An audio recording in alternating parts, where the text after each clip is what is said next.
Inay, sabihin mo naman kahit isang salita. Pinala ni 15,000 ang militar, utang niya ng 15,000. Sabi na nila, kung hindi pa makabayad sa susunod na linggo, lilipat na kami sa bahay niyo. Anong dadalhin? Television, ref. Sa bakuran na ito, inay. Benta na lang natin ang bakuran. Kasama ng kompensasyon sa pagbawi at halaga ng lupa, sakto na. Yung sinabi ng iyong biyena nung araw na pumanaw siya. Hindi mo pwedeng ibenta ang bakuran na ito, nakalimutan mo na ba? Pero si Jaehyun, ako ang bahala kay Jaehyun. Balikan mo siya at sabihin mo, ako na ang mag-iisip ng paraan para sa pera. Huwag na nating pag-usapan pa ang ideya tungkol sa bakuran.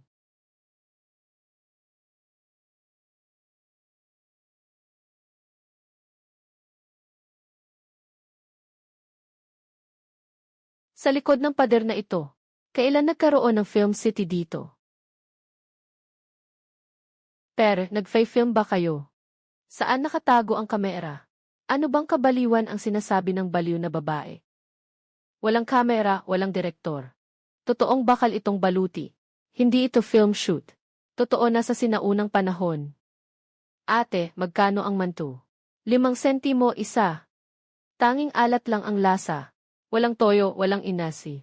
Walang kahit kaunting mantika. Hindi pa sila nakakain ng ES. Kung makukuha ko lang ang mga pampalasa sa kusina ko. Dalhin mo, pwedeng ipagbili. Soy sauce, 3.5 yuan bawat botelya. 2 yuan bawat bag. 13 spices, 4 yuan isang pakete. Soy sauce na 3.5 yuan. Instant noodles na nakasale. Sabi nga, subukan mo kahit na parang patay na ang kabayo. Matatanggol pa kaya ang bakuran? Ito na ang huling laban.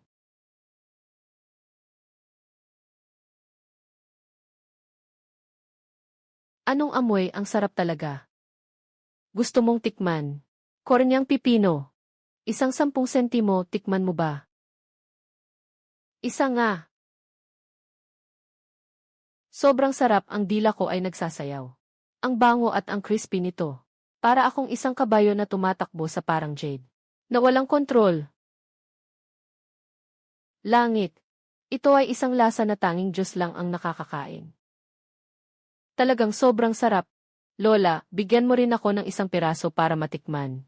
Ako rin, gusto ko rin. Hindi naman ito masyadong mahal, 10 kwento lang, di ba? May pag-asa na sa 150,000. Naubos na ang mga pipino. Wala na talaga. Bakit ang bilis na ubos? Ano naman itong magandang bagay na ito? Ito ay 30 sentimo ang mahal. Ako na.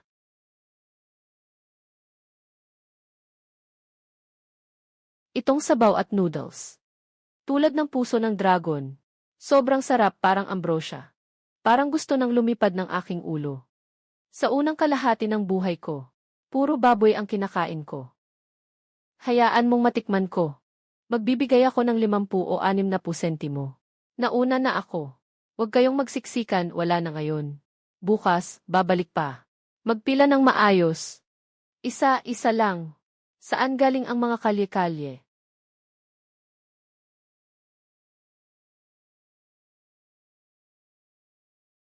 Saan galing ang mga kalye-kalye? Ang mga pagkain sa kalsadang ito ay pinamamahalaan ng Zuixianlu. May lisensya ka ba? May kontrata ka ba? Kunin mo ang mga bagay at palayasin ang tao. Nagtitinda lang ako ng gulay sa tabi ng kalsada. Labag na sa batas. Ang lakas ng loob mo. Matandang babae. Alam mo ba kung sino ang nasa likod ng Zuixianlu? Hindi alam ni Lisa Silangan ng lungsod. Babalik ako bukas. Kung anong gusto mo, gawin mo. Tingnan mo kung saan nakatira ang matandang ito.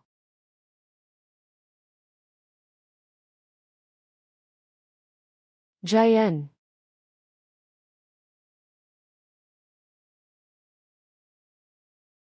Bumili ng marami ang tiyahin. Magbubukas ba siya ng restaurant? Halos magbubukas siya ng malaking restaurant.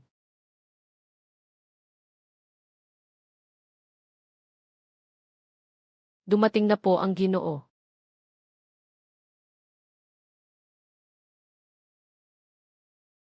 Ang sinasabi nilang Diyos ang pagkain sa kalye kahapon ay nasa stall na ito. Ito nga yun. Ginoo, tara na, bilis na tayo. Malapit nang maubos ang paninda. Ako po si Song Yan King, ang matanda. May kakaibang amoy ang iyong inihaw. Pumunta ako dito para magtanong. Ang suot mo ay napakaangas. Isa kang malaking customer. Maraming pagkain ngayon. Anong gusto mong tikman? Lahat ng ito, isang order.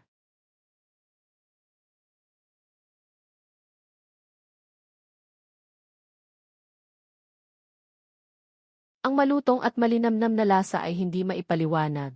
Ano ba talaga itong kakaibang luto na ito? Na mas masarap pa kaysa sa mga pagkain sa palasyo. Sa langit ang ganda. Ginoo, masarap po ba talaga ito? Ha, ha. Lolo, ang sikreto sa pagluluto nito ay binibenta. Pasensya na po. Hindi po namin ibebenta. Natatanging resepe. Gusto ko sanang bilhin ang lahat ng pagkain ninyo ngayon. Kung sakaling interesado kayo sa pangmatagalang supply, madali lang pag-usapan ang presyo.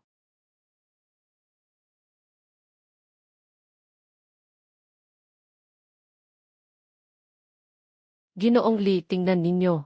Siya yung nagtatayo ng walang lisensya. Nasisira ang pamilihan. At nagbebenta ng mga pagkaing hindi alam ang pinagmulan. Sino ang nakakaalam kung anong lason ang nandyan? Lason. Hindi naman siguro. Kahapon, kumain ako ng kanyang pipino. Sama ka sa akin, asawa. Malinis ang mga binebenta ko. Sino ang nagkasakit ng tiyan? Lumabas ka at ipakita mo sa akin. Lesiw. Hindi ibig sabihin na hindi ka nasira, hindi ibig sabihin na walang lason. Ginoo Zhang. Ginoo Song. Ginoo Song, bakit po? Kakain ko lang po ng 4 na putahe ng matandang ito. Sinasabi mo ba na naospital ako? Hindi po. Hindi po iyon ang ibig kong sabihin. O kaya naman, hindi na mabenta ang mga pagkain sa Zhuixianlu. Kaya kailangan nilang manisin ng isang matanda para makakuha ng negosyo. Ako.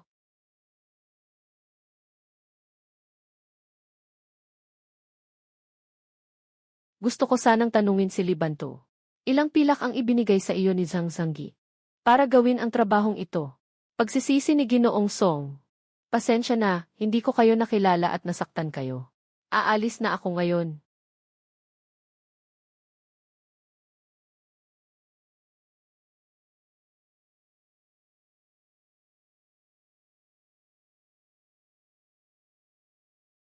Ginoong Song. Salamat sa pagtulong kanina. Kung hindi dahil sa inyo, baka hindi ko na ito maayos ngayon. Sobra naman ang inyong sinasabi. Siyempre, iyon ay dahil sa pang-aabuso ng may-ari. Ako'y nagsabi lamang ng makatarungang salita. At saka, ang mga ulam na inihanda ninyo ay napakasarap, na nakakabighani. Ang matikman ang ganitong sarap ng pagkain ay isang biyaya para sa akin. Napakahusay ng galing ng matanda. Nakakalungkot na nakatayo lamang siya sa tabi ng kalsada. Hindi ko alam kung interesado ka na magtayo ng isang restoran sa lungsod. May magandang lugar ang pamilya Song sa silangan ng lungsod na may magandang bakanting pwesto. Kung ikaw ay interesado, ako na ang bahala sa lahat ng gastos.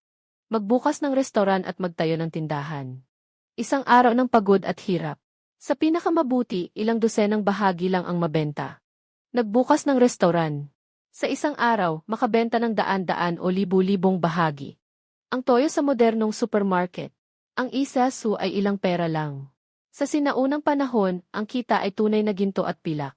Sa wakas, ako na ang nakatanggap ng yaman at kapalaran. Dahil sa taos pusong pagnanais ng binata na itaguyod ang daang ito.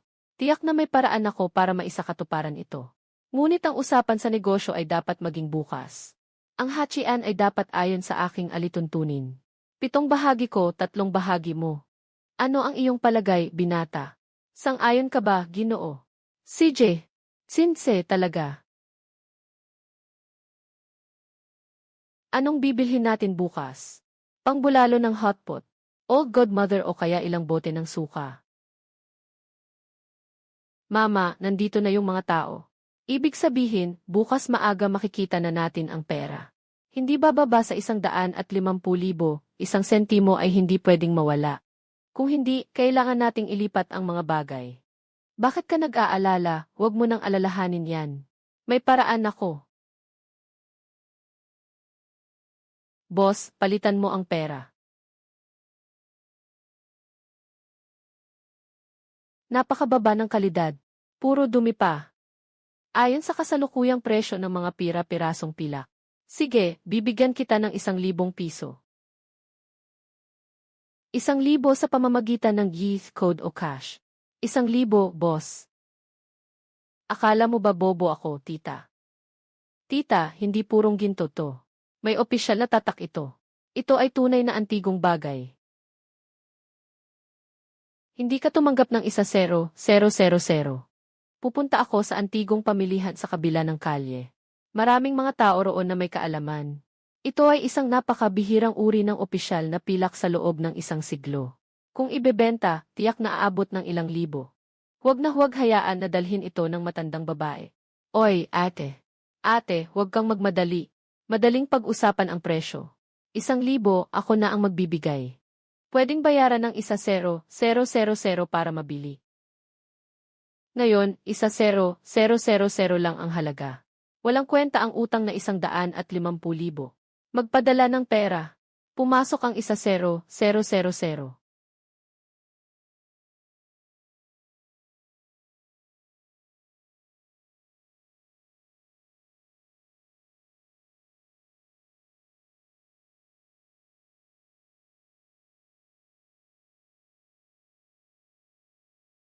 Bukas ng pinto, bayaran ang utang. Ngayon, hindi ko maipapasa ang pera. Huwag mo nang kunin ang bahay na ito. Subukan mong basagin.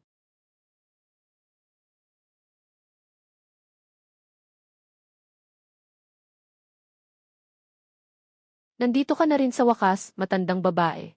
Yung utang na 150,000. Ngayon, may interes na. Kailangan munang bayaran ang 20,000, wala akong maibigay. Ngayon, nandito na kami ng mga kapatid mo sa bahay mo. Ito ay 1,000,000.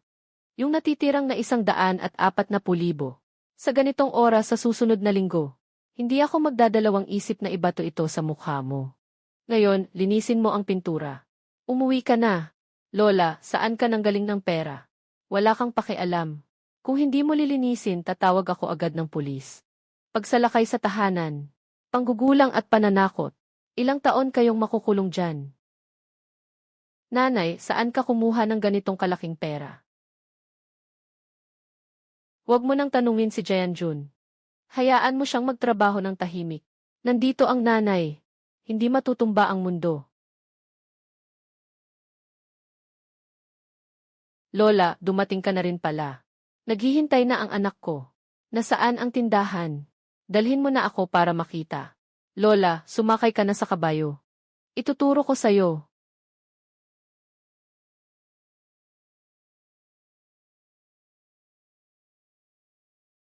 Magaling. Maganda ang lokasyon at laki nito. Ang renta lang. Noong panahon ng sinauna, sobrang laki nito, parang isang bilang ng mga numero sa astronomiya. Ang batang lalaki na nagngangalang Song ay sumasakop lamang ng 30%. Ako lang ang nagmamay-ari ng 70%. Sobrang laki ng nakuha kong pakinabang. Parang hawak mo ang isang mainit na bagay. Ginoo Song, ang laki ng tindahan mo. At napakagandang lokasyon pa. Ikaw ay may 3% lamang. Asawa, ako'y nag-aalala sa pagkawala. Bakit hindi natin hatiin ng pantay? Isang kalahati bawat isa. Sa ganitong paraan, magiging maayos ang loob ko. Ginoo, ang iyong kakayahan ay walang kapantay sa mundo. Ito ang tunay na pundasyon ng ating restaurant. Sabi ko, 3 bahagi sa 7, 3 bahagi sa 7. Kayo ang may 7 bahagi. Ako ang may 3 bahagi. Ganito na ang usapan. Huwag na kayong tumanggi. Ang batang ito ay maaasahan sa trabaho. Walang masabi sa kanyang pagkatao. Isa siyang tao na kayang magtagumpay. Sige, susundin kita. Kapag kumita tayo, hindi mawawala ang iyong kabutihan. Ayos, ikaw na ang bahala sa renovation. Mas alam mo ito kaysa sa akin. Asawa, kailangan kong asikasuhin ang aking pangunahing gawain. Bumili ng mga sangkap. Papalitan ko ang katulong para samahan ka. Kilala niya ang mga daan sa lungsod. Matutulungan ka pang magdala ng mga bagay. Huwag na, huwag na. Asawa ko. May sarili akong paraan. Kung susundan niya, mas magiging sagabal lang siya. eksklusibo, malinamnam na bango, sarsa ng suka. Itong mga modernong pampalasa, na hindi man lang makaintindi ng asin, ay tiyak na isang malaking pagkakaiba. Mga patatas, kamatis at sili, mga magandang bagay. Noong sinaunang panahon, ay hindi pa nga naipapasa. Kung ito ay magagawa, kailangan nilang huyain ang kanilang dila. Tumakbo na.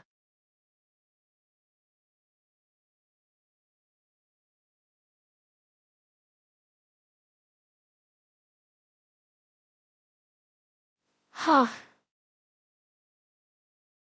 Anong nangyari sa matanda? Pero hindi maganda ang bibilhin. Ginoo Song. Walang problema sa mga sangkap.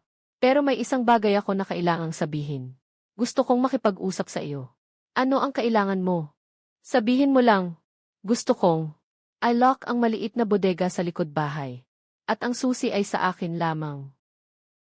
I lock ang bodega. Ibig mong sabihin, itong silid na ito, ay para lang sa pag-iimbak ng aming lihim na pampalasa. Sang-ayon ang mga ito, makatwiran at makatwiran. Bukas ng umaga, ipapagawa ko sa tao.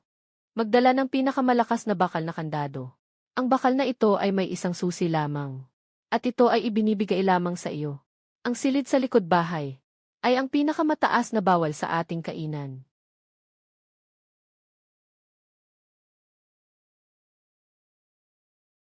Narinig mo na ba? Ang pagkain sa Kitay Tower ay sinasabing pagkain ng mga Diyos. Totoo ba yan? Sinigang na patatas na maanghang at maasim 8. Pritong karne na may sarsa. Sekretong nilagang baboy. Badha jumps over the wall 5. Bula ng Diyos sa 3 piraso ng pilak 1 banga. Ito ay Saigon wine. Talagang napakamahal nito.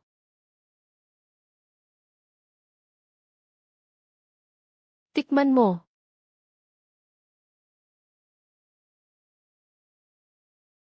Ang apoy sa ilalim ng makinis na ibabaw na ito ay talagang napakamakapangyarihan.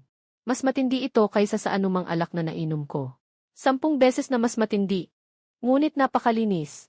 Walang kahit anong hindi ka nais-nais. Ito ay tinatawag na elixir. Ito lang ang tanging nag-iisa sa buong mundo. 3 o 2 silver 1 tapang, hindi ba mahal? Hindi mahal ang alak na ito. Kung mapatikim ito sa mga matandang lalaki sa lungsod. 10 silver. Lahat sila ay magmamadaling bumili.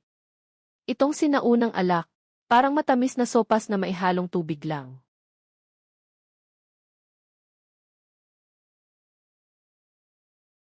Hawak ang industrial na antas ng alak. Hawak ang industrial na antas ng alak. 3 pirasong pilak. Sabi ng misis ko, natatakot akong ibenta ng mura. Narinig kong may magandang alak kayo dito. Ihanda ang pinakamahal para sa akin. Aba, aking mahal na ina. Ang alak na ito, may nakatago bang dragon na sumasagap ng apoy? Sarap. Ito ang tamang inumin para sa isang tunay na lalaki.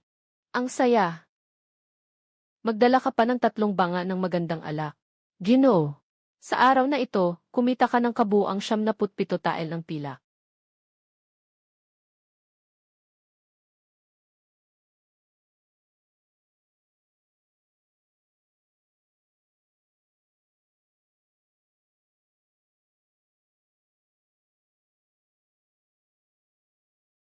Huwag mong galawin ang aking punong yaman.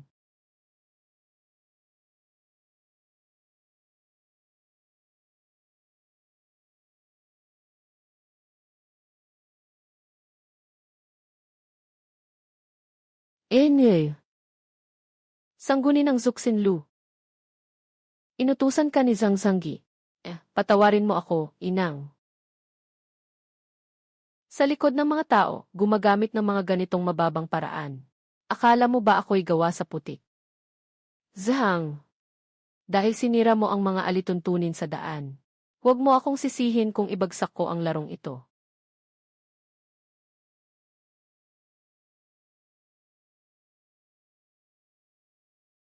Itong si Zhang. Talagang hindi umiyak hanggat hindi siya naililibing. Hindi mo na kailangang makialam. Aasikasuhin ko siya.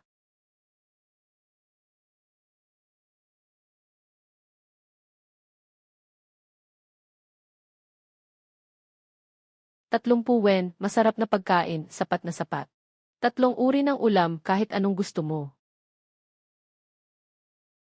Nabaliw na siya, 30 yen, sapat na sapat. Nawawalan siya ng pera para sa pagkain at inumin. Tingnan natin kung gaano siya katagal makakatagal. Nawawalan ng pera, ang wholesale price ng isang pipino ay 30 sentimo. Isang pakete ng instant noodles at 2 piso para sa pampalasa. Parang libre na lang. 30 sentimo bawat bahagi. Ang kinikita ko, ikaw ay magdudugo. Ito ang tinatawag na dimensional reduction attack. Boss Wang, bulag ako sa aking mga mata. Puno ng mantika ang aking puso. Nakasakit ako sa inyo. Hindi na ako mangahas muli. Pakiusap, pahalagahan niyo ako. Ibalik ang presyo sa dati. Bigyan niyo ako ng pagkakataon.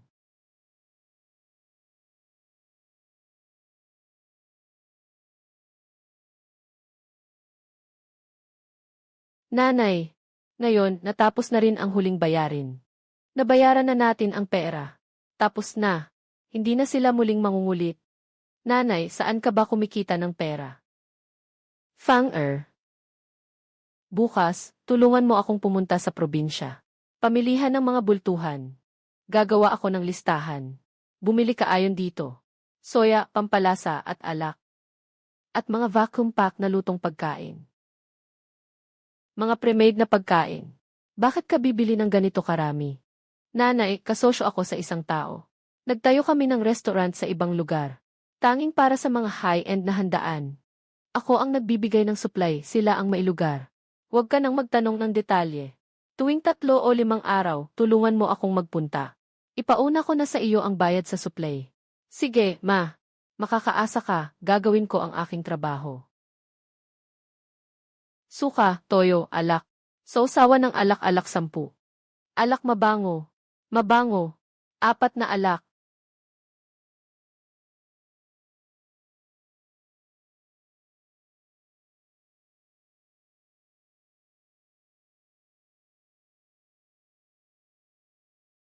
Ang karne na ito ay mataba ngunit hindi malangis. Natutunaw sa bibig. Ang mayamang amoy ng sausawan. Talagang parang elixir mula sa langit. Napakalambot kahit ang kaluluwa ko ay natutunaw. Walang kapantay na likha. Bigyan niyo ako ng 10 plato pa. Mabango at masarap. Natutunaw sa bibig. Bunga ng dekadang pagsisikap ng modernong industriya ng pagkain. Kayo, mga sinaunang kusinero, hindi niyo ito kayang abutin.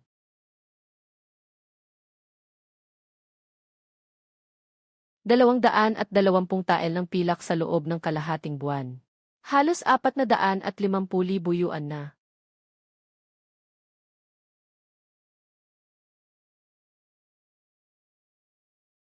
Yung utang na 150,000 ay walang kwenta. Kakapanimula pa lang ng aking imperyong pangnegosyo.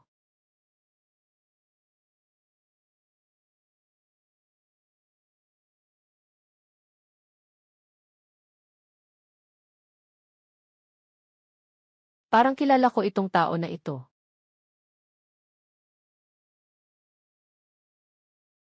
Ginoo, ano ang gusto mong kainin? Inumin. Yung alak na gawa sa engkanto ninyo.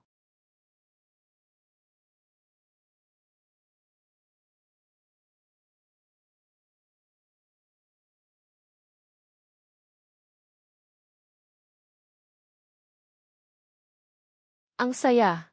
Sayang ang magandang alak, walang kasama upang inumin. Wala ring tula upang ipagdiwang. Ang kapatid na ito ay nag-iisa sa pag-inom, nakakasama sa katawan. Mas mabuti pang lumapit at makisalo. Ako'y hindi gaanong magaling. Noong nakaraang taon, ako'y naging isang estudyanteng may mataas na marka. May kaunting kaalaman sa tula. Sapat na ito kahit paano.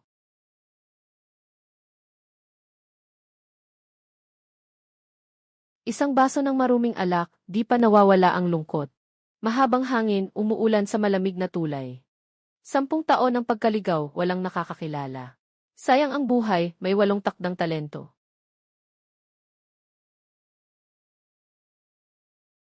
Magandang tula. Kapatid, maganda ang iyong panitikan. Tingnan mo, hindi ba't si Kiksuyuan iyon? 10 taon na ang nakalipas, ang dating guro ng emperador sa kabisera. Si Ginoong Qi, na nagturo sa prinsipe. At kalaunan ay tinanggal sa pwesto. Hindi ako nagkakamali. Nakita ko siya 20 taon na ang nakalipas sa labas ng Hanlin Academy. Ang kanyang asal ay hindi nagbabago.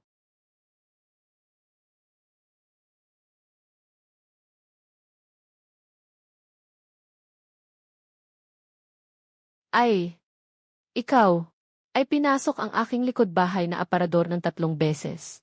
Iyon nga. Hindi ko alam kung ano ang sinasabi ng may-ari. Tama na ang drama. May kalawang ka sa ilalim ng mga kuko mo. Dahil sa pagpik ng kandado. Sa katawan mong ito, walang ibang makikita sa kalye na ito. Magaling ang mata ng may-ari. Hindi ko itinatago. Talagang nahatak ako ng amoy ng alak. Ngayon lang ako nakalikom ng pondo para sa alak. Kaya't narito ako upang tikman ito ng maayos.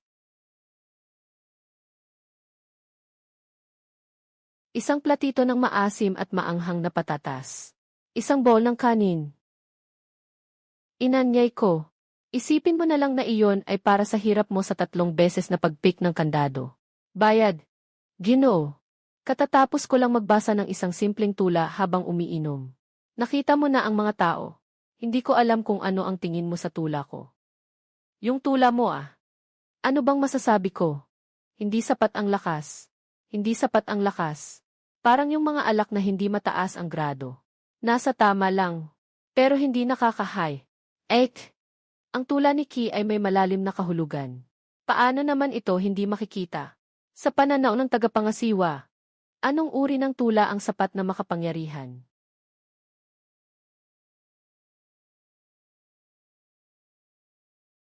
May tula rin akong alam. Kahapon lang ako natuto kasama ang apo ko. Hindi niya ito maaalala. Habang nakikinig ako, naaalala ko ito. Hindi mo ba nakikita ang tubig ng Huanghe na dumarating mula sa langit? Ang agos ay umaabot sa dagat at hindi nababalik. Ang taludtod na ito ay tila isang kulog. Napakalakas ng puwersa nito. Ang aking talento ay tiyak na may halaga. Kahit na ang yaman ay maubos, ito ay muling babalik. Kahit na ang yaman ay maubos, ito ay muling babalik. Anong kayabangan ang may pagtingin sa mundo? Hindi ko kayang isulat ang ganitong uri ng dignidad. Kahit na 10 taon, hindi ko kayang isulat. Huwag mong kalimutan ang magandang alak, upang sabay nating maalis ang mga pangmatagalang dalamhati. Ang mga pangmatagalang dalamhati ay para sa mga karaniwang tao. Sino ang naglakas loob na sabihing maaalis ang mga pangmatagalang dalamhati sa isang salita? Ito talaga ay tila isang bata na walang kaalaman, na kayang bumigkas ng tula sa paaralan. Si Jenny ay likha ng isang Diyos na bumaba mula sa langit. Bakit parang lahat kayo ay nakakita ng multo? Sobrang lakas ng boses ko.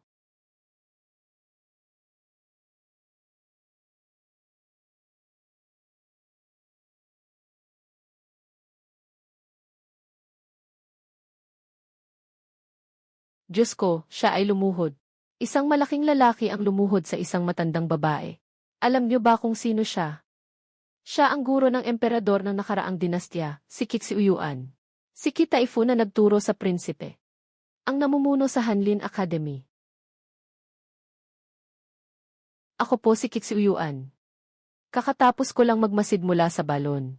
Nagtatawa sa mga mahuhusay. Nais ko sanang magtanong.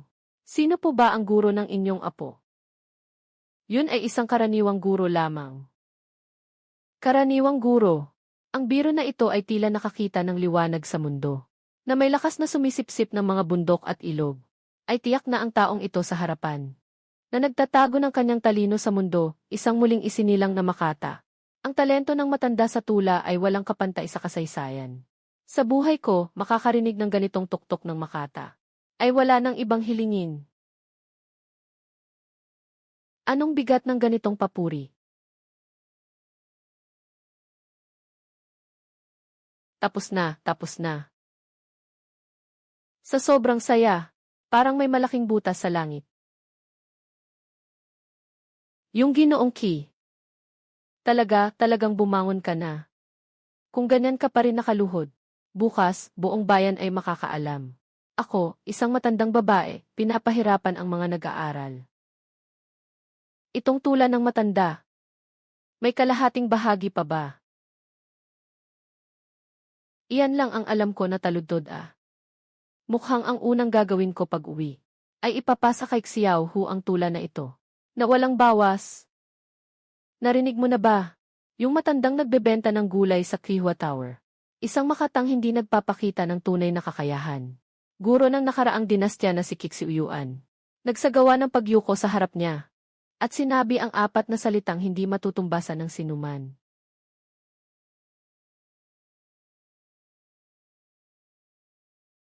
Maliit na tigre. Na-memorize mo na ba ang iyong tula na Jiang Jinju? Lola, masyadong mahaba, hindi ko pa natatapos. Ano ang ibig sabihin ng hindi pa? Makinig ka mabuti. Bukas pagkatapos ng klase, Lola mismo ang magtatanong sa iyo. Kung hindi mo matutunan, ikaw na batang maliit, huwag mong asahang makakakuha ka pa ng telepono sa loob ng 1 buwan. Buti na lang mabilis akong nakatakbo. Kung hindi, malamang nahuli na ako. Hindi pwedeng magpabaya, kailangang malakas din ang sarili. 300 tula ni Tang. Kailangan ko ring aralin ng sabay. Ah!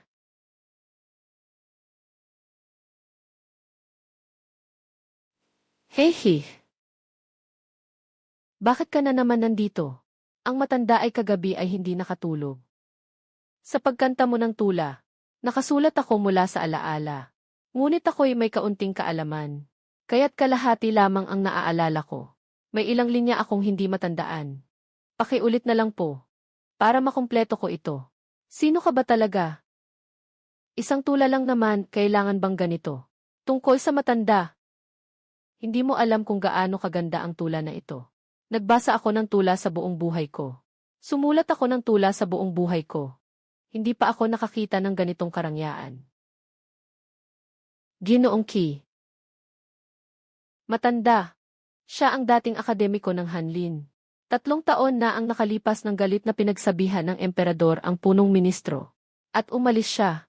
Si Xiuyuan sa silid-aralan ng aking ama. Hanggang ngayon ay nakasabit pa ang kanyang sulat. Tungkol sa tula ng matanda. Totoo bang ikaw ang sumulat nito? Gawa ito ng aking guro. Itinuro niya sa akin ang ilang tula habang siya'y nabubuhay. Tatandaan ko. Ilang awitin. Ginoo. Estudyante. Nais manatili sa tabi ng Ginoo. Maghanda ng tsaa, magbuhos ng tubig. Magwalis, magbantay ng pinto. Gawin ang lahat. Kung mananatili si Ginoong Qi sa Qihua Building. Ito ay magiging isang buhay na patunay ng tindahan. Yung mga literato at mga mahilig sa sining.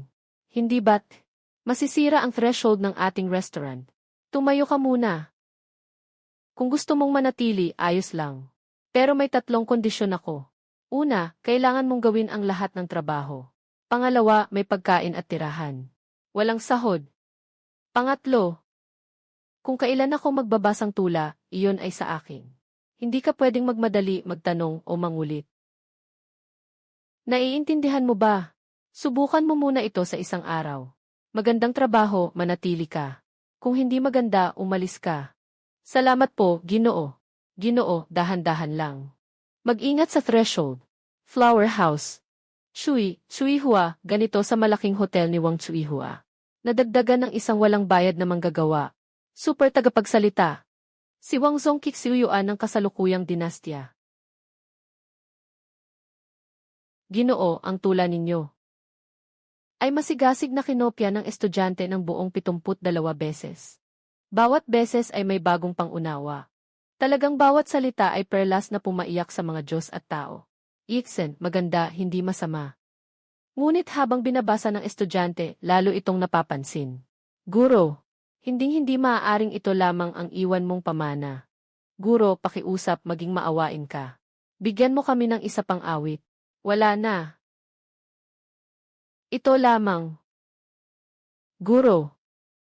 Hinding-hindi ito paniwalaan ng estudyante. Ganyang kalakas ang talento sa tula. Paano maaaring mayroon lamang isang tula na nag-iisa na naipasa sa kasaysayan? Siguradong mayroon pang ibang mga obra si Ginoo. Pero ayaw niyang ipakita sa tao.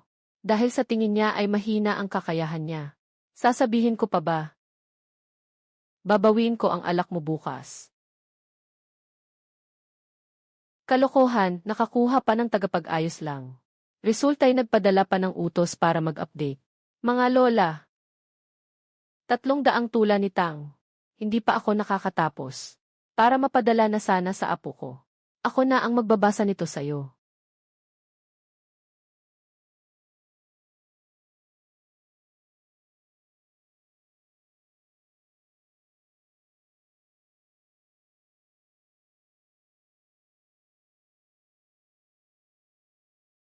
Pinakamahal na bagay sa tindahan mo. Ihahain na sa'yo, boss. Narinig ko na kayo ay may mga bagay na tanging mga Diyos lang ang makakakain. Masarap at may gantimpala kung hindi masarap. Death. Ano man ang kakainin, ilagay mo muna sa tabi.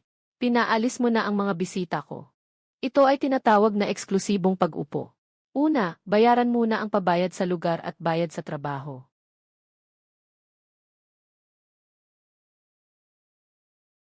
Sapat na ba ang bayad sa lugar?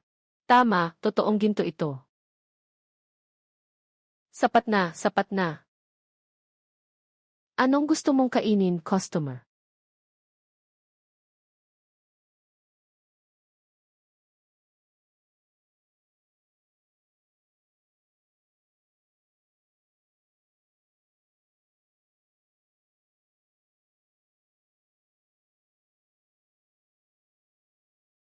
Maganda itong alak.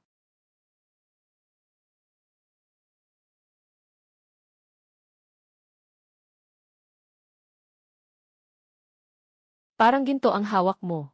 Ang mayaman walang pakialam sa gastos. Masyadong tanga, masyadong pera. Dumami ka.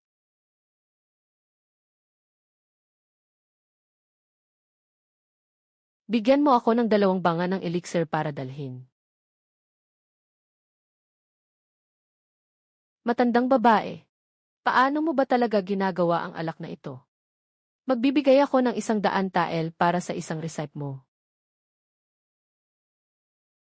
Hindi ibinebenta ang lihim na recipe. Nakakatuwa. Nandito na ako ng 7 beses. Gusto kong kumain ng hindi ko pa natikman. Anong mga bago mong alok? Kaya mo bang kumain ng maanghang? Mas maanghang ito kaysa sa kahit anong natikman mo na. CJ.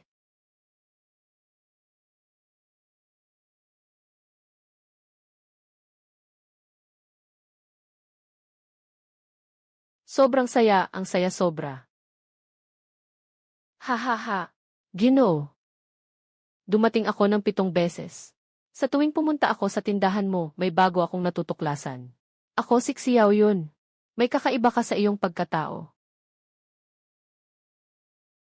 Kung gusto mong kumain, pwede kang bumalik anumang oras. Ngunit limitado ang mga sangkap. Sabihin mo ng maaga kung gusto mong kumain. CJ, babalik ako sa susunod.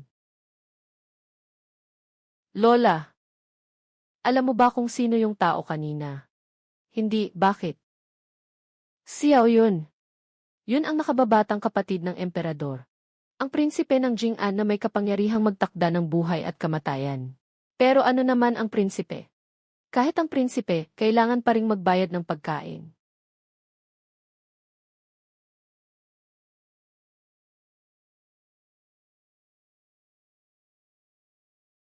Sino po ang Wang Qihua, ang may-ari?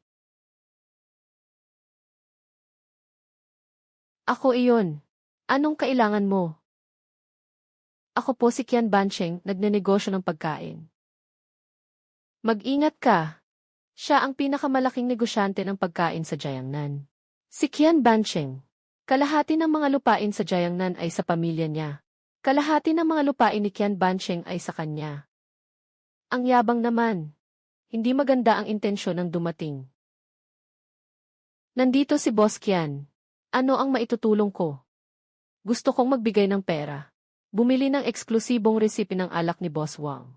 At natatanging supply channel. 5,000 tael. Grabe, 5,000 tael. Sapat na ang 5,000 tael para sa karaniwang pamilya, na hindi na mag-aalala sa pagkain at damit sa ilang henerasyon.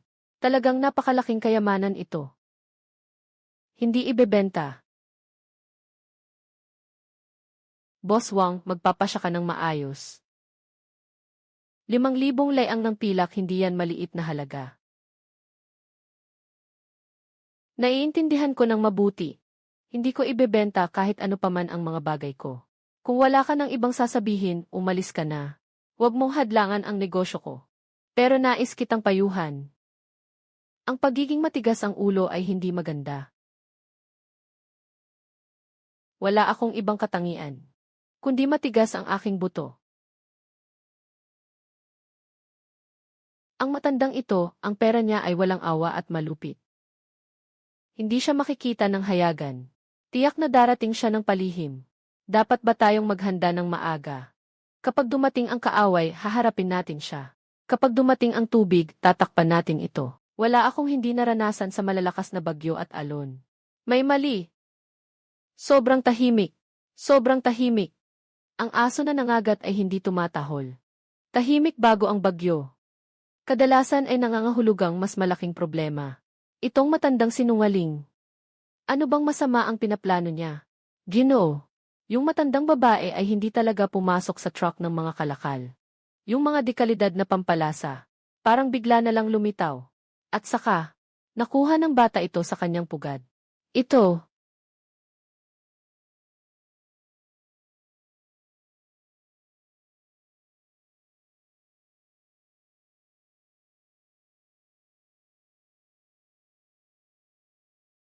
Kawili-wili.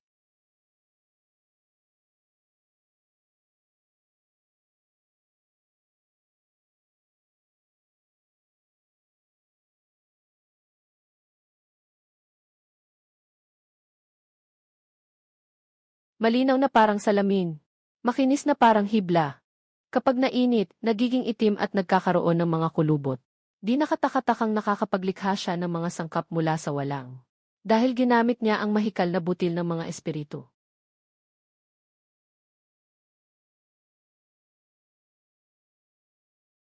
Dalhin mo ang bagay na ito. Magmadaling pumunta upang makipagkita sa gobernador. At sa inspeksyon ng mga nag-iingat ng asin. Pagtitinda ng mga masamang espiritu. Sa tingin ko sa pagkakataong ito, hindi na kayang protektahan ng pamilya Song siya.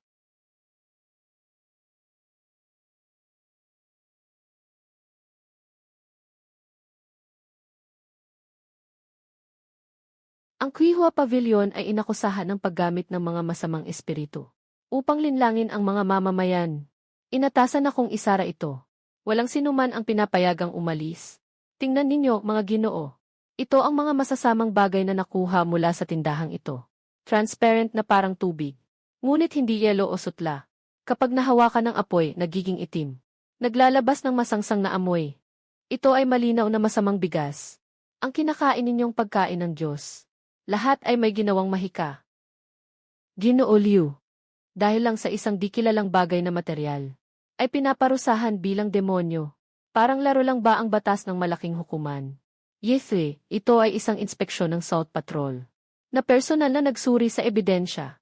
Kung hindi ito mahika, ano pa? Humanda, arestuhin ang babaeng ito na parang mangkukulam.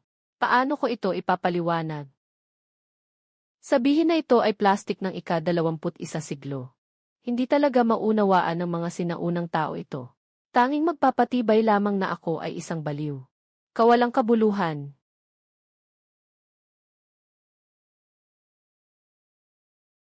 Mga mangangalakal na walang alam. Palakas sa ilalim ng balon. Nangangahas pang makipag-usap tungkol sa mga demonyo sa aking harapan. Ito ay ang Persian water pearl membrane ng mga mangangalakal sa pinakalabing kanluran. Kinukuha ang malalim na dagat na shark glue at yellow na silk na hinahabi para sa proteksyon laban sa amag at amoy. Ikaw, isang hangal na may amoy tanso sa buong katawan. Nagmamaliit ka pa na isang engkanto o demonyo. Maganda. Magaling ang pagkakagawa. Lauki. Grabe ang imahinasyon mo, para kang may anghel na nagsusulat. Tama si Ginoo Qi. Hen ka mabibili ng pera ang aking resipe. Basta't magpasok ka lang ng tao sa gobyerno para lang akusahan ako. Ang laki ng kapangyarihan mo ah. Ikaw, nagsisinungaling ka. Datu Liu. Huwag nilang pakinggan ang kanilang pagtanggi. Huliin na sila.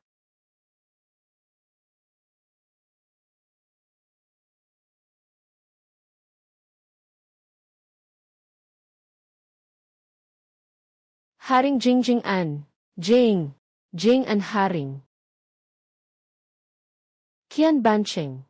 Ako ay may utos na mag-inspeksyon sa mga asin, bakal at pagkain sa Timog Jiangnan. Ikaw ay nakikipagsabuatan sa mga lokal para monopolyo ang presyo ng mga pagkain. Hindi pa kita nasisita. Ikaw pa. Sadyang lumapit ka sa harap ng hari.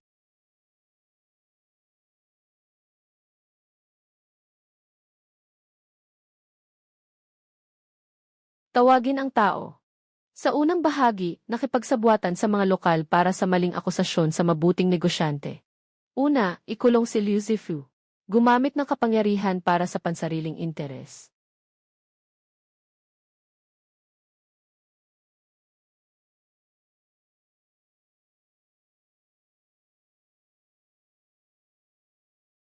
Lola, palitan mo ako ng ibang ilalim ng kawali. Kailangan ng pinakamabigat. Sige, ako na ang taya sa pagkain ngayon.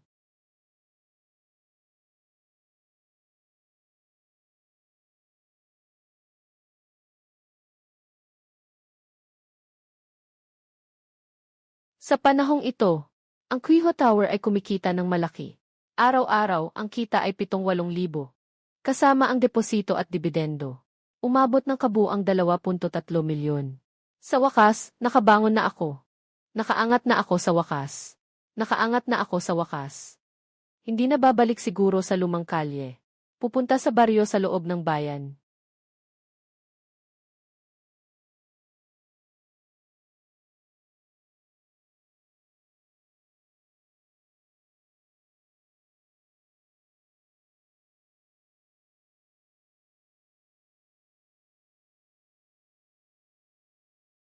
Nanay, bakit ka nandito sa kalagitnaan ng gabi?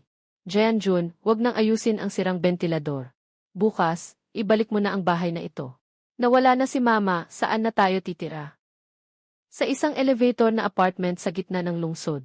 May 100,000 sa card na ito. Bukas, pipili tayo ng malaking bahay na ready na, bayad ng buo. Mama, saan ka nakakuha ng ganong kalaking pera? Huwag mong pakialaman. Lumalago na ang negosyo ko dyan. Ito ang buong bayad para sa truck na binili ko.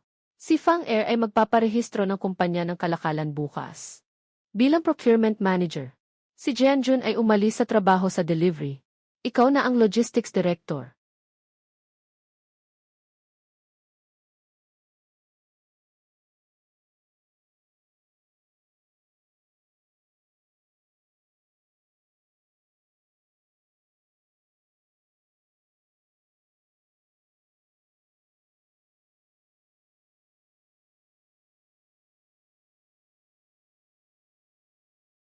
Ang mga nakatakas ay galing sa Hilaga. Narinig kong walang ani ang taglagas na ito. Bawat na yon ay tumatakas patimog. Kahapon ng gabi, dumagsa sila sa lungsod. Mga higit sa 1,000. Sige, lumayo, lumayo. Huwag hadlangan ang negosyo. Huwag sumigaw. Isang takal ng bigas, 3 liang ng pilak. Kung walang pera, umalis ka.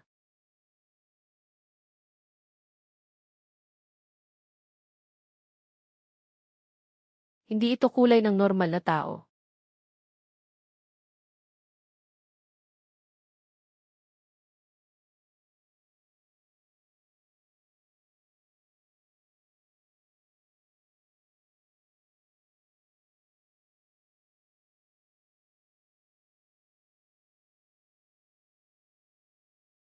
Huwag siyang payagan na makaalis.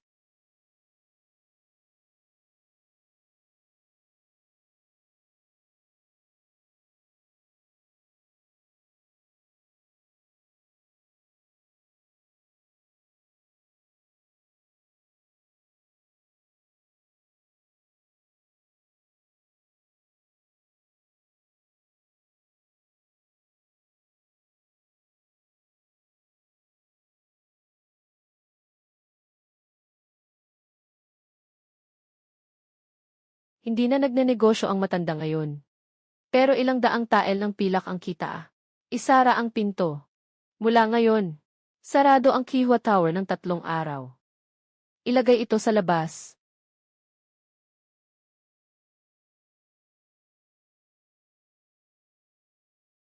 Matanda, anong ginagawa ninyo? Nagluluto ng lugaw. 3 araw ng pamamahagi ng lugaw. Bawat biktima ay may isang mangkok. Unang dumating, unang serbisyo. Ang mga nakaligtas sa labas ng bayan ay patuloy na pumapasok. Ngayon, 1,000. Bukas, maaaring 2,000 o 3,000. Kapag kumalat ang balita tungkol sa pamamahagi ng lugaw, lahat ng mga nakaligtas sa Hilaga, lahat ay tatakbo dito kapag dumating ang oras. Sasabihin na lang natin kapag dumating na ang panahon.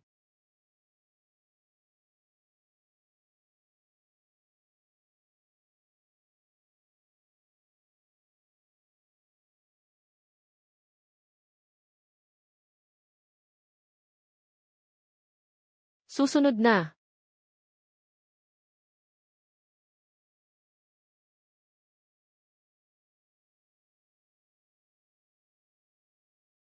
Wala na, babalik na bukas.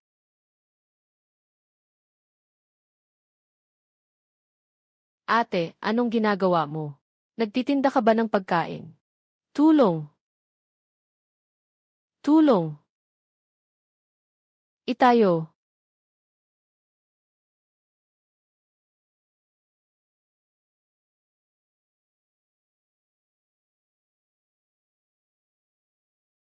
Tumigil kayong lahat. Walang sinuman ang dapat kumain pa. 500 kilong bigas, maubos sa loob ng 3 araw. Kung patuloy ang pagdami ng mga biktima, kailangan pa itong doblehin. Mahigit 2 milyong yaman. Kaya ang 1 taon at kalahati, hindi ito magiging problema. Pero ang kasalukuyang problema ay hindi tungkol sa pera. Ang problema ay nasa akin lang. Kahit pa sumama si Li Fang at Jianjun. Sa 1 araw, makakapaghatid lang kami ng 1,000 gin ng bigas. Makakagawa kami ng 8,000 bowls ng lugaw. May 5,000 taong lutang na tao sa lungsod ngayon. Bukas, maaaring umabot ito ng 10. Patuloy pa rin ang tagtuyot sa Hilaga. Wala pang balita tungkol sa bigas mula sa gobyerno para sa mga biktima ng kalamidad. Hindi sapat ang pagtulong sa pamamagitan ng lugaw. Hindi ko kayang punan ang butas na ito. Ginoo. Sa loob ng 3 araw, nakapagligtas ka ng libu-libong buhay. Ngunit alam mo rin naman, ang lugaw ay hindi pang matagalang solusyon. Ano ang balak mong gawin? Ginoong Qi, marami kang nabasang libro. May itatanong ako sa'yo. Dito ba ay nagtatanim na ng kamote? Kamote, ano yon? Ano ang patatas? Ano naman ang patatas? Ginoong Qi, tulungan mo ako. Bukas, tawagin mo si Xiao Yun sa akin. Ginoo ng Jing'an, anong hanap mo sa kanya? Gusto kong makipag-usap sa kanya tungkol sa isang malaking negosyo. Hindi ito tungkol sa pagbebenta ng alak. Hindi ito tungkol sa pagbebenta ng gulay. Ito ay tungkol sa isang bagay na maaaring gawin na ang mga tao sa dinastyang ito ay hindi na magugutom magpakailanman. Lola, pinapayagan mo si Kixiuyuan. Sa kalagitnaan ng gabi, tumakbo ka sa aking tahanan at kumatok. Sabi mo may mahalagang bagay kang kailangan ipaalam.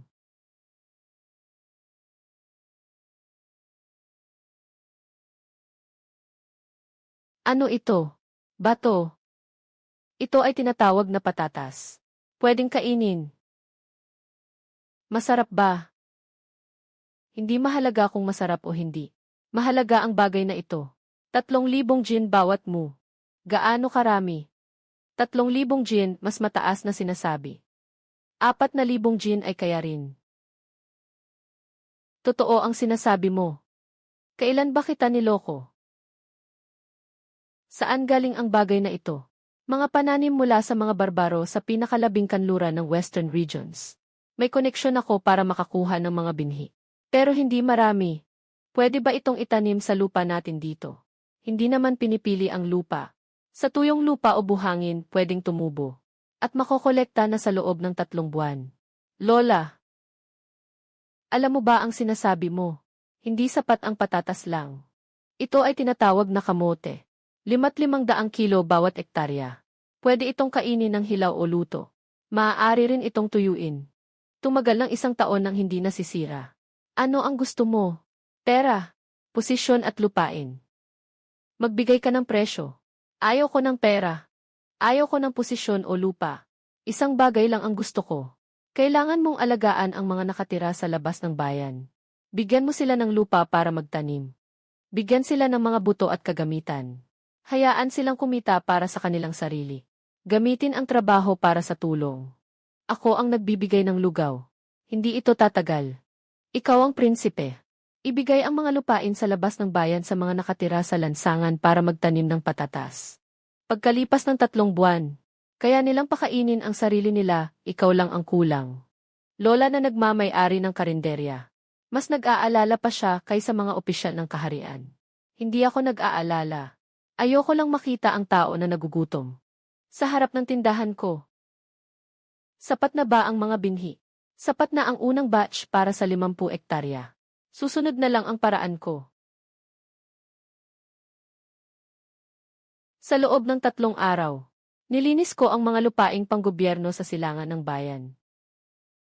Ginoo, ang ani ng patatas nyo ay 3,000 gin bawat mu. Hindi ba't ito ay yaman ng bansa? Huwag magbitiw ng malalaking salita. Mabilis na tulungan mo akong magpasok ng apoy at magluto ng lugaw. Tama na. Hindi ka ba araw-araw humihingi sa akin ang tula? Ginoo. Sa wakas, balikan na lang natin yan, magtrabaho muna tayo. Hindi lang tayo dapat umiinom ng lugaw. Kailangan silang magtrabaho. Anong trabaho? Maghukay. Bakit tayo ay halos namamatay sa gutom? Kailangan pa rin tayong magtrabaho. Tumakas ako ng 300 milya. Wala man lang tayong makain. Itong matandang babae ay masama ang puso. Nakikita mo ba? Nakikita mo ba? Ito ay tinatawag na patatas. Nasa lupa na ng 3 buwan. Sa 1 ektarya, makakakuha ng 3,000 kilo. Sapat na ito para sa isang pamilya sa loob ng 1 taon. Hindi ko kayo pinapagawa ng walang kapalit. Kayo ang nagbubungkal at nagtatanim. Ang mga ani, kalahati ay para sa inyo. Kalahati ay ibabayad sa buwis. 3 buwan mula ngayon, may sarili kayong lupa at pagkain. Totoo ang sinasabi mo. Kalahati ay para sa amin. Ako si Wang Kihua, nagsasalita. Kailan tayo magpapaputok ng blanco? Bigyan mo ako ng isa. Hayaan mong makita ko.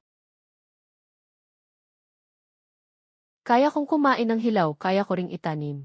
Nagtatanim din ako. Ayos na. Para sa mga gustong magtanim, pumunta sa kabila para magparehistro at kumuha ng kagamitan. Bukas ng umaga, sumama ka sa akin sa silangan ng bayan. Ano ang sinusulat mo? Ang sinabi ng Ginoo kanina. Sinasabi ko, si Wang Kihua. Kailan tayo magpapalabas ng walang laman na baril? Bagamat ang pangungusap na ito ay isang salitang balbal. Ito ay may bigat na kahulugan. Maaaring isama sa kasaysayan.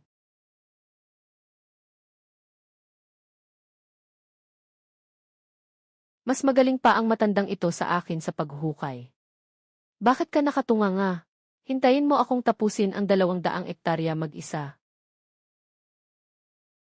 Bakit ang liwanag ng araw ngayon? Ang nipis nito. Mas mabuti pa kaysa sa mga espada ng gobyerno. Huwag nang mag-aksaya ng oras, magtrabaho ka na.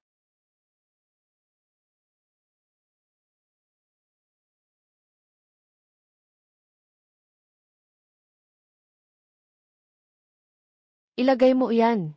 Ikaw ang bahala sa salita. Tumayo ka sa unahan at magturo. Hindi sapat ang espasyo dito. Ang matipunong lalaki. Dapat nakataas ang mga usbong.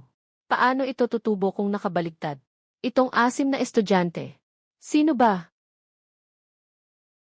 Ginoo, mukhang maganda ang iyong pakiramdam ngayon. Maaari bang? Sinabi ko na sa iyo na bantayan mo ng mabuti ang lupa. Magbigay pa tayo ng isang tula. Naitanim na ang lupa. Naitanim na, walang kulang.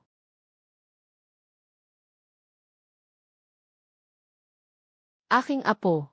Bagong natutunan. Itinuturo ka makailan ng kanilang guro. Malaking ilog na pumadpad sa silangan. Mga alon ay nagsasala, mga taong makapangyarihan sa kasaysayan.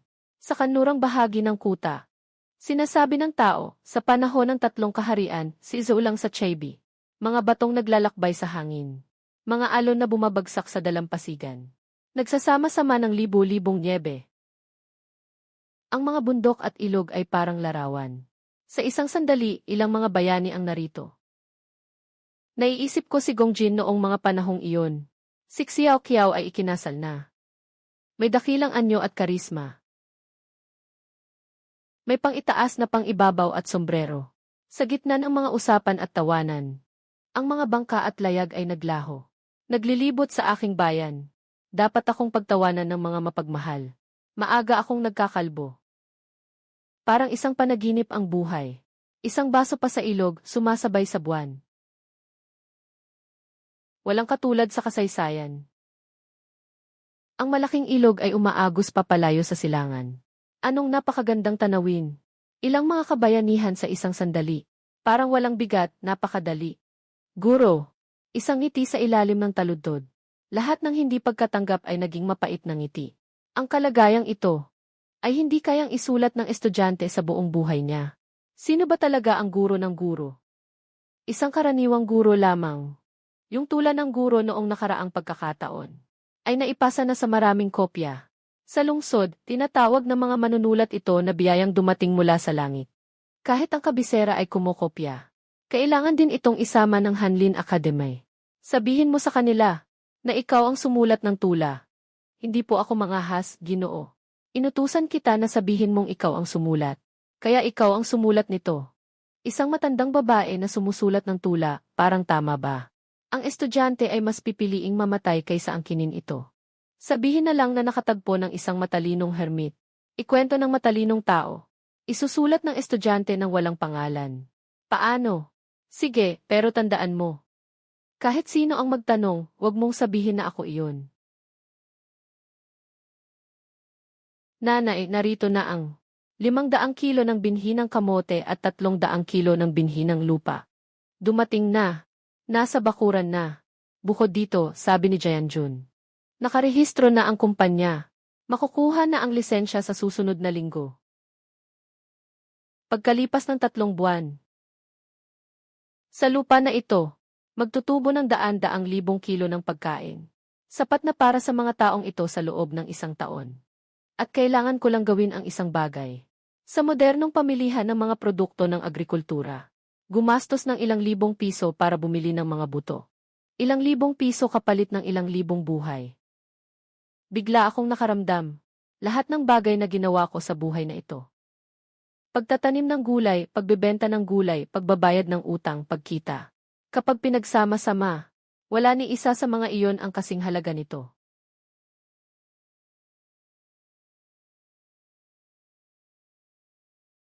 Mahal na kapatid, aking kapatid, may isang bagay akong nais ihandog sa korte. Anong bagay iyon?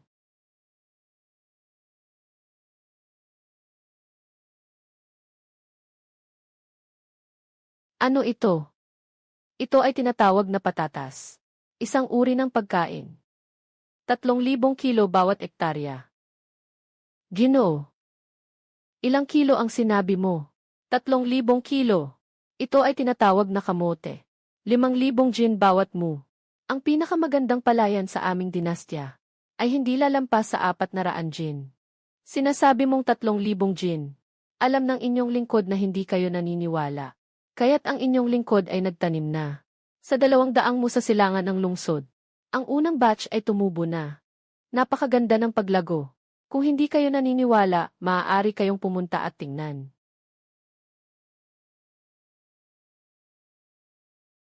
Saan galing ang bagay na ito? Mula sa may-ari ng Kihwa Tower sa silangan ng lungsod. Isang matandang babae na may apelyidong Wang ang naghandog nito. Una, nagbigay siya ng lugaw para iligtas ang libu-libong tao. At nagdala ng mga nakalikas para magbukas ng lupa. Isang simpleng matandang babae mula sa bayan. Paano magkakaroon ng ganitong Diyos na bagay? Maraming mga nakatagong talento sa bayan. Ano ang kakaiba dito? Nasa kabisera ka na ng 20 taon. Ilang tao na ba ang nakita mo mula sa bayan? Kung totoo ito, Ang ani ay 3,000 kilo bawat ektarya. Ano ang ibig sabihin nito? Kapayapaan sa buong mundo. Itinatag na utos. Si Ginoong Wang ng Kihwa Tower. Naghahandog ng kamote at patatas. Maraming buhay ang nakasalalay. Bunga ng pagsisikap para sa bayan. Itinatag na biyuda ng magsasaka. Ibinigay ang gintong tatak at purpurang sash. Mas mataas kaysa sa ikalawang antas ng utos. Inuutusan ang bawat lalawigan na simulan ang paglalaan ng mga lupain mula ngayon. Upang subukan ang pagtatanim ng patatas at kamote.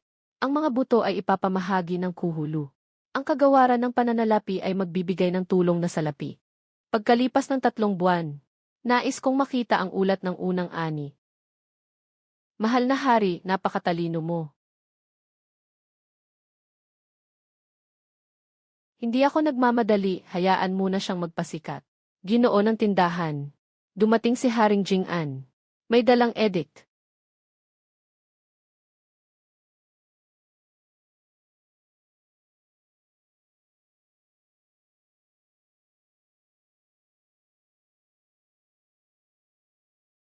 Ginoo ng Kihwalu. Nagbigay ng pataba, nakatulong sa maraming tao. Binansagan na banal na ina ng magsasaka. Binigyan ng gintong selyo at lila na sash. Ito ay isang utos. Itataas na bilang ginang. Gintong tatak at purpura. Iyan ay benepisyo ng ikalawang antas ng utos. Tinatanggap ng isang simpleng babae ang utos. Salamat sa iyong dakilang biyaya. Salamat sa iyong dakilang biyaya. Gaano kaya ito kahalaga sa purong ginto? Binabati ang lola. Simula ngayon, ikaw na ang giyanvi. Ng mga magsasaka, hindi lumuhod sa harap ng mga opisyal. Pumapasok at lumalabas sa palasyo. Ano ang ibig sabihin ng pumapasok at lumalabas sa palasyo? Kailangan ko pang pumasok sa palasyo. Gusto kang makita ng kapatid na emperador. Ngunit hindi ito madali. Hindi mo pa natatapos sabihin. Ipinag-utos na ng kapatid na hari ang buong bansa na magtanim. Ngunit ang pangunahing pinagkukunan ng pagkain ng malaking digmaan ay nasa kamay ng 5 malalaking angkan. Kung magtatanim ang buong bansa ng patatas, mababawasan ang halaga ng kanilang pagkain. Hindi lang ito mawalan ng halaga, kundi pati ang mga magsasaka ay kayang buhayin ang kanilang sarili. Pundasyon ng angkan. Sa isang gabi, naging basura. Sa tingin mo, mananatili silang nakaupo at nanonood. Ang Yoshitae ay maghahatid ng impeachment sa iyo sa harap ng lahat. Sasabihin na ang iyong iniharap ay maaaring isang demonyo na nagdudulot ng panganib sa estado. Bueno. Hindi ito inaprubahan ng kapatid na emperador. Naghihintay siya ng paliwanag mo. Paano ko ipapaliwanag? Tumawid sa mahinang ulan. Naniniwala ka ba sa akin? Kumain ako ng hotpot mo sa loob ng 6 na buwan. Kung marunong ka sa mga demonyo, dapat matagal na akong naging halimaw. Sige, ako na ang bahala sa bagay na ito. Tulungan mo akong ipagpaliban ng 2 araw. 2 araw lang, uwi ako sandali.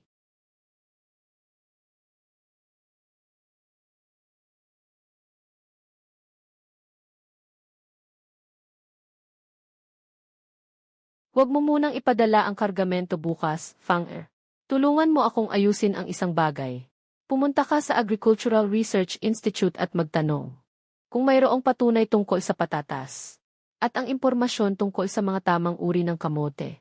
Kasama ang ani, kasaysayan ng pagtatanim at mga sustansya. Sana ay may nakasulat tungkol dito sa mga sinaunang aklat. Nanay, bakit mo tinatanong ito? Huwag na itanong, pupunta na bukas. Noong panahon na yon, wala pang pera ang hukbo. Ngayon, nabayaran na nila ang utang. Sina Li Fang at iba pa ay nakatira na sa elevator na bahay sa gitna ng syudad. Ako, isang 63 taong gulang na matandang nagtatanim ng gulay. Naging biyuda ng magsasaka sa sinaunang panahon.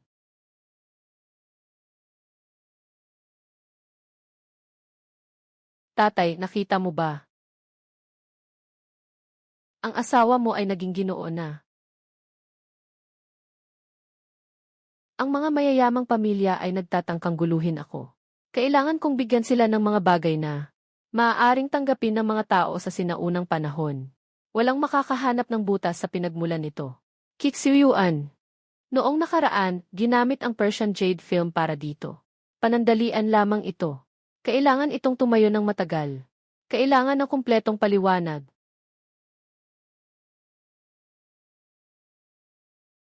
Kailangan ng isang protektor. Isang protektor na walang sinuman ang magkakaroon ng lakas ng loob na suriin. Nakuha na. Mahal na hari, may nais akong ipahayag. Ako ay nagharap ng reklamo laban kay Wang, ang may-ari ng Qihualu. Ang babaeng ito ay hindi kilala ang pinagmulan. Ang mga binibenta niya ay kakaiba at kahindik-hindik. Matagal na akong nagsusubaybay sa kanya ng lihim.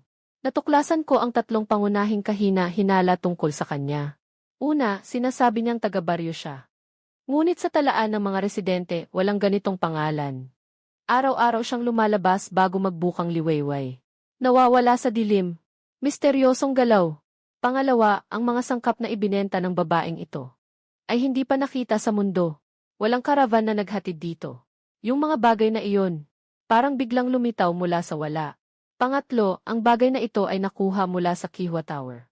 Kapag nasunog, naglalabas ito ng itim na usok at masangsang na amoy. Noong nakaraan, si Qixueyuan ay gumamit ng Persian Jade film bilang dahilan. Ngunit sinuri ko ang lahat ng mga kakaibang balita mula sa kanlurang rehiyon. Walang nakatala dito. Si Qixueyuan ay nagsisinungaling. Ano ba talaga ito? Hindi naman ito tunay na mahika, di ba? May nakakita na ba sa inyo na siya ay gumamit ng mahika? May nakain na ba na nagkaroon ng problema?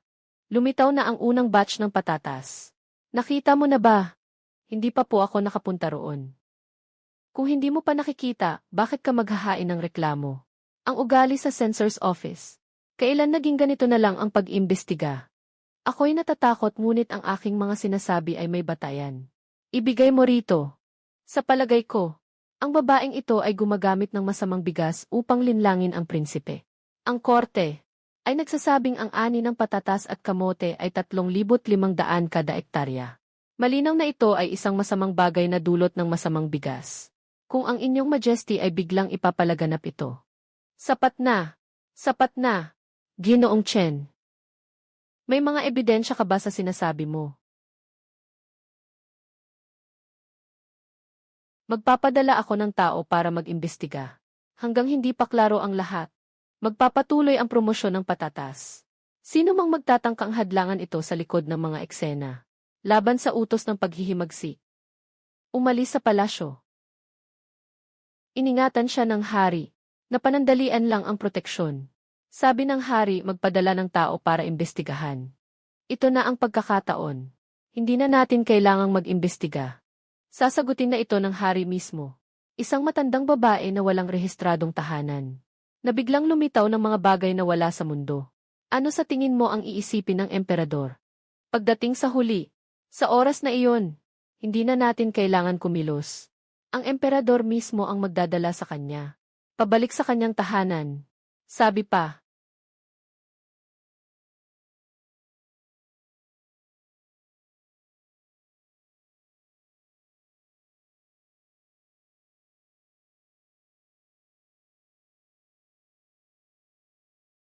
Sa likod ni Chen Wangshu ay ang pamilya Kui at Lu. Pinagsama-sama ang dalawang pamilya. Nakakuha ng 3 bahagi ng magandang lupa sa malaking palasyo.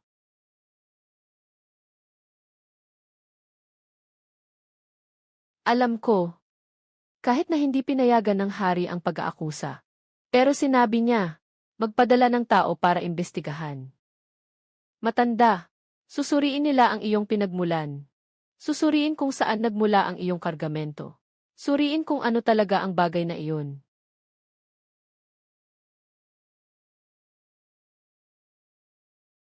Sa huli, susuriin. Matutuklasan nila ang isang bagay. Ano iyon?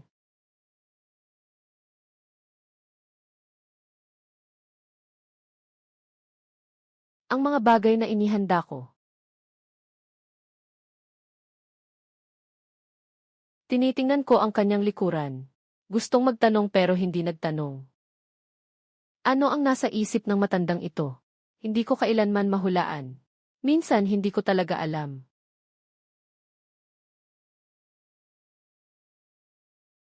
Nanay, bakit ka nandito? Nasaan ang mga bagay? Inutusan kita na tingnan ang mga datos sa Agricultural Institute. Nahanap ko na. May isang mag-aaral na nag-aaral ng agrikultura na tumulong. Inayos niya ito. Nagbayad ako ng 500 piso. Kasaysayan ng pagtatanim ng patatas at kamote. Datos ng ani. Pest and Disease Control. 401 pagkontrol sa peste at sakit. Lahat ng mayroon. 2,000. Ipinakilala sa China noong panahon ng Ming Dynasty, sa panahon ng panunungkulan ni Emperor Wanli. Ang kamote ay dinala mula sa Fujian ng negosyanteng si Chen Zhenlong. Mula sa Luzon. Sa ika-21 taon ng Wanli, malaking tagtuyot sa Fujian. Ipinakita ni Chen Jinglun, anak ni Chen Zhenlong, ang kamote. Naging matagumpay ang pagsubok sa pagtatanim. Siyang buhay na walang bilang. May isang plano na nabuo sa isip ko. Hindi ko na kailangang ipaliwanag ang plastik at toyo. Kailangan ko lang gumawa ng isang pagkakakilanlan para sa sarili ko. Isang ina po ng mga mangangalakal sa dagat.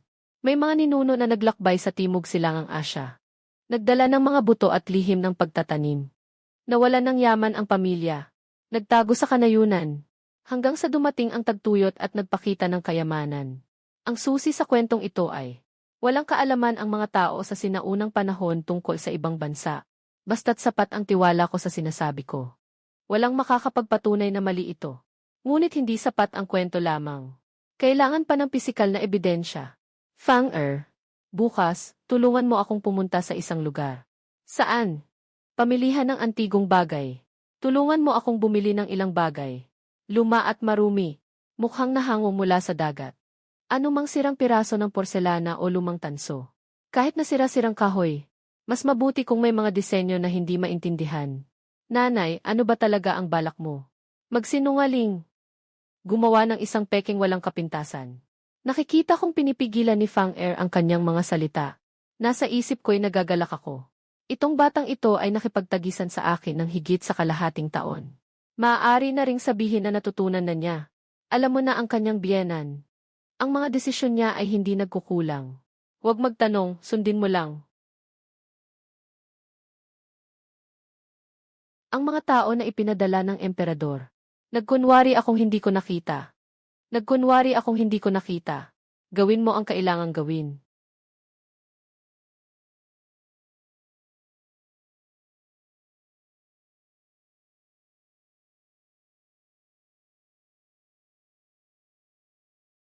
Mga bagay na nakuha ni Fang Sabi ng may-ari ng pamilihan ng antigong gamit ay mula sa South Seas, lumubog na barko. Sapat na ang itsura na luma at sirang-sira.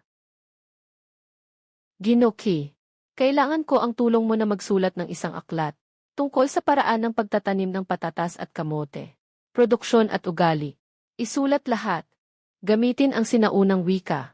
Mas mabuti kung kasing anyo ng tunay na aklat pang-agrikultura. Ang mga datos na ito, 3,000 kilo bawat ektarya. 5,000 kilo. Ginoo. Mababansot ang estudyanteng magsusulat nito sa libro. Biro-biro lang yan. Lumabas na ang mga patatas sa silangan ng bayan. Sa loob ng 2 buwan, maaani na. Pagdating ng panahon, hindi mo alam kung sino ang tatawa sa sino. Ano ang pamagat ng libro? Ang pamagat ay talaan ng kamote. Pangalan ng may akda, mga inapo ni Chen. Anong Chen ang tinutukoy mo? Fujian Chen. Ang angkan namin ay nagngangalang Chen. Nakalakbay sa Southeast Asia. Nagdala ng mga binhi at lihim na resipe mula sa banyagang bansa. Itong libro ay ipinasa sa amin ng aming mga ninuno. Sinusunod ko lang ang paraan na itinuro nila. Matatapos ang libro sa loob ng 3 araw. 2 araw. 2 araw. Ang mga tao na ipinadala ng matandang emperador ay pumunta sa mga bukirin sa silangan ng lungsod ngayon at humugot ng ilang patatas na punla. Dinala nila ito at sinabing kailangan nilang suriin ito. Humugot lang ng patatas na punla, hindi naman ito halimaw. Kahit anong gawin, hindi nila matutuklasan ang sakit hanggang sa katapusan ng mundo. May isa pang bagay. Pumunta sila sa tanggapan ng rehistro. Sinaliksik ang iyong impormasyon. Walang nahanap. Walang nakalista sa rehistro mo. Siyempre, hindi naman ako taga rito. Saan ka galing? Hindi ko kailanman tinanong.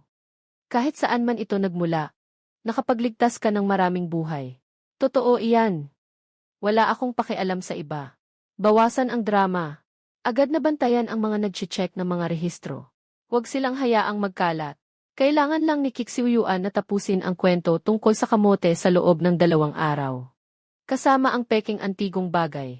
Maaaring maging buo ang kwentong ito. Pero alam ko sa aking puso. Na ito ay unang depensa lamang. Ang talim ng angkan ay nagsisimula pa lamang.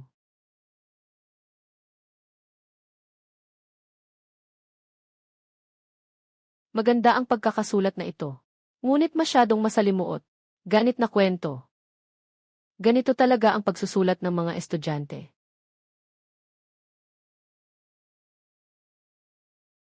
Itong disenyo.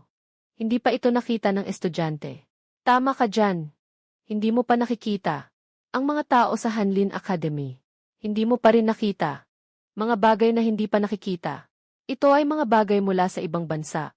Walang makakapagsabi ng tiyak. Walang makakapagpatunay ng kasinungalingan.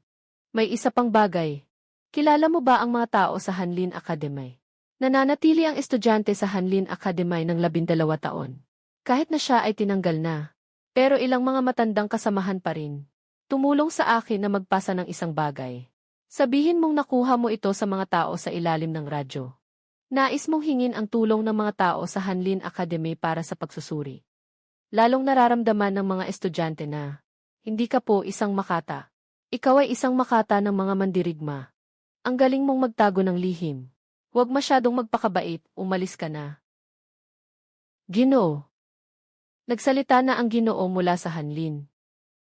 Tiningnan nila. Sabi nila, ito ay talagang bagay mula sa ibang bansa. Ang disenyo sa tanso ay katulad ng naitala sa mga aklat tungkol sa mga bansa sa dagat. Tama ang pattern. Kailangan nilang gumawa ng isang pahayag ng pagsusuri. Ipasa ito sa hari, tao ng dagat at lupa, pamilihan ng antigong gamit, bumili ng sirang tansong pinggan sa halagang 800. At nagmatch ito sa isang lumang aklat. Ang swerte talaga. Tulong ng Diyos. CJ, hayaan silang sumulat, tapos na. Isama ang mga kamote at ipasa. Itinaas na ang espada ng angkan. Nakahanda na rin ang aking kalasag. Ngayon, tingnan natin kung sino ang unang susuko. Kahit anong mangyari sa labas, kailangan pa ring ipagpatuloy ang buhay. Kailangan pa ring kumita ng pera. Tungkol sa mga tao sa mga mayayamang pamilya. Nagbuhay ako sa pagsasaka. Marami na akong nakita ng mga insekto sa lupa. Hindi ako natatakot sa mga insekto. Ang kinatatakutan ko ay ang hindi makapagpasya na kumilos. Malaking villa. Ang mga tao ay dapat mayaman para makatira sa ganitong bahay. Malaking villa. Noong nakaraan, mahirap ang mga tao para makatira sa ganitong bahay. 6 na buwan na ang nakalipas. Nasa hardin pa ako, nag-aalaga ng mga damo. Nagmamalala sa 150,000 na piso. Ngayon, nakatira na ako sa villa.